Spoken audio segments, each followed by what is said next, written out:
Hey everybody, welcome back to Big Red EDC.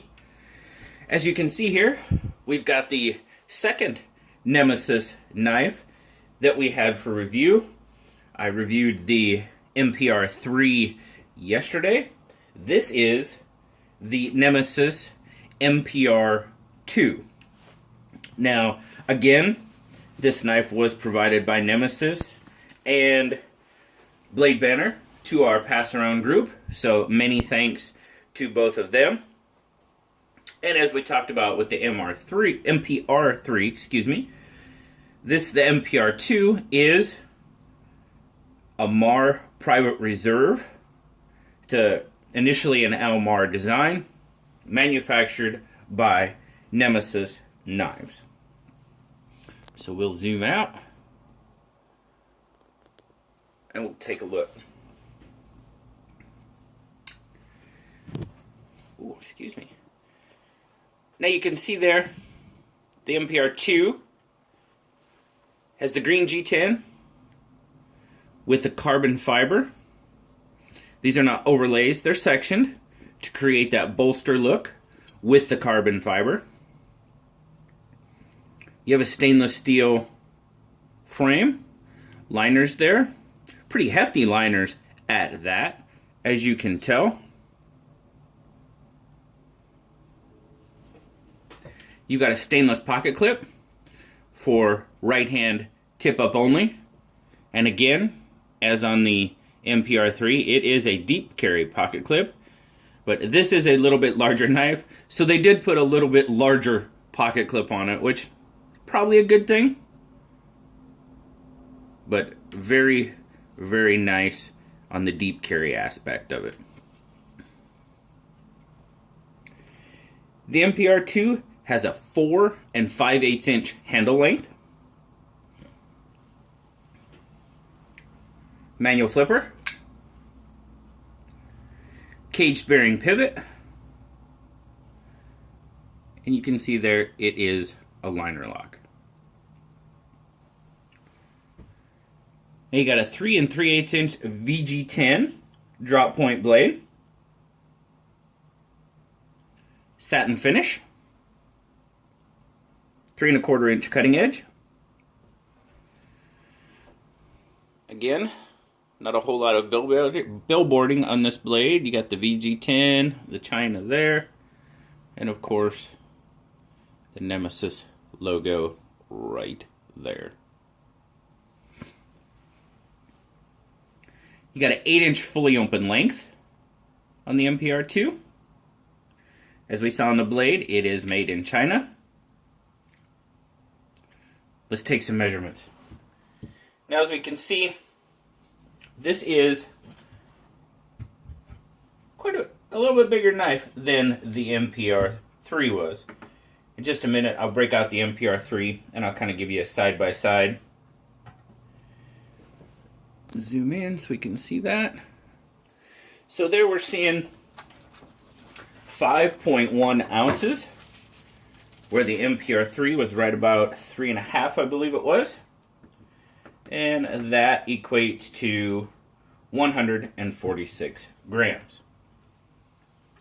So, not an overly heavy knife in the pocket. It carried very well in pocket. Thickness, we're looking at 0.48, or 0.46, excuse me. So, very good in that aspect. And width in your pocket, looks like maybe right about there is going to be the widest point. 1.35. Okay, let's try this. What do we got right there? Yeah, 1.34. So yeah, 1.35. Larger pocket clip on the bigger knife. That was nice, I think. And I got the MPR-2 here. We'll just kind of do a quick comparison. As you can see, the MPR-2 is quite a bit beefier of a knife than the 3 is. For me, the 3 is about a perfect EDC carry. I just loved the way that knife carried. This one, nothing wrong with the way it carried whatsoever. Just obviously a larger, heavier, more robust knife. Close them up real quick and we'll take a look at the difference. And there you go. With the size difference in the knives, you obviously got quite a size difference in the pocket clip, which, as I said, was probably a good idea. Again, no issues with the smaller clip on the smaller knife. You know, both of them carried very well in pocket. But it's just I prefer the slender carry for EDC. Now, my take on it, guys. To me, the MPR-2, it does have a couple of issues. It's not really. The one is the action is smooth when you get it. And what I mean by that is, if you can tell there, see how your flipper tab is below the pivot? Now, in carrying this knife, I mean, for me, you really got to make sure you're on the tip of that flipper and give it some good action. The blade is a little sluggish on deployment. That right there, that's what I'm talking about. Is with that flipper being lower than that pivot, it seems like you don't get the correct leverage all the time for a successful deployment. Doesn't happen all the time, but maybe it's just me, but I had to be very mindful to get out on the tip of that blade, because if you get in deep, it's just, wow. If you get in, dang. Yeah, if you're in deep on it, fail to flip. Maybe I just have a weak index finger, I don't know, but you really got to get out and more of a push button on it. And even then, the blade it's a little sluggish. Just have to be very mindful of that. I do like the blade design. Again, a more robust blade. Really like the swedge on the drop point. The jimping, done pretty well. Probably it could be a little better, but it's not too bad. It will do the job. There again, choil is really small, but it is there.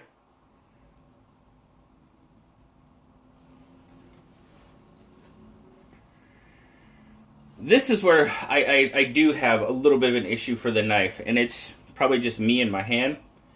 But as the handle, you've got, as you can see there, you've got a cutout for your first two fingers and a cutout for the second two. The way my hand wants to lay in it, this point right here is on that finger. If I adjust my hands to fit those grooves, I mean, as you can see there, it's spreading my fingers apart, which that is not very comfortable for me. And if I just try to get my hand on there the way it naturally wants to lay, it's not bad, but with that point hitting my ring finger, it's not the most comfortable. And I really find a hard time getting a comfortable grip, you know, on this knife. Now, if I was just going to pull it out, use it once, put it back, put it back in my pocket, would it be that bad? No, probably not. But for extended use, I really wouldn't want, personally, I wouldn't want to use this for an extended period of time. It's just the grip is not that comfortable for me. Very good access to the liner. No issues there.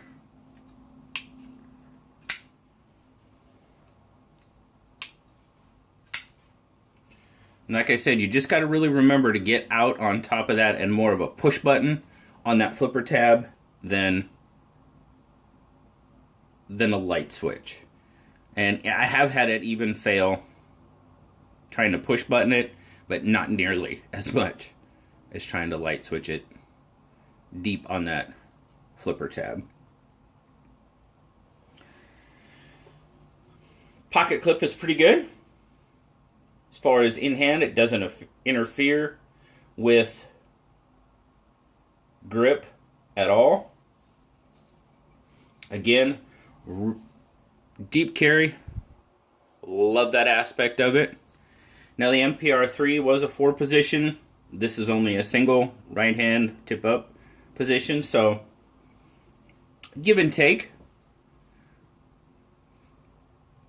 Overall, it's not a bad knife.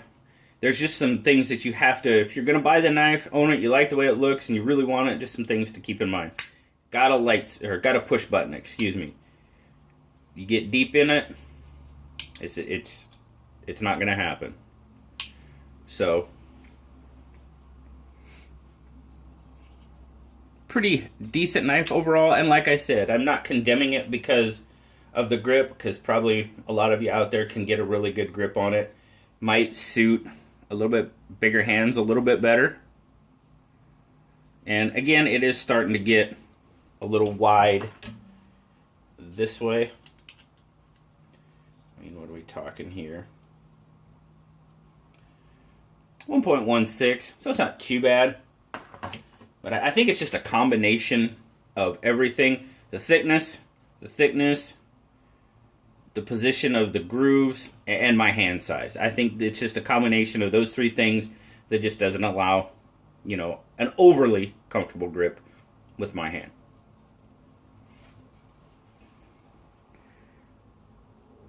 The overall fit and finish is done very well.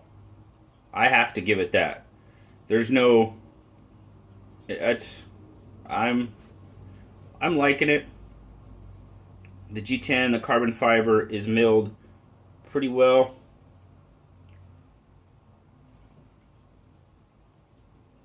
Yeah, transitions are pretty good.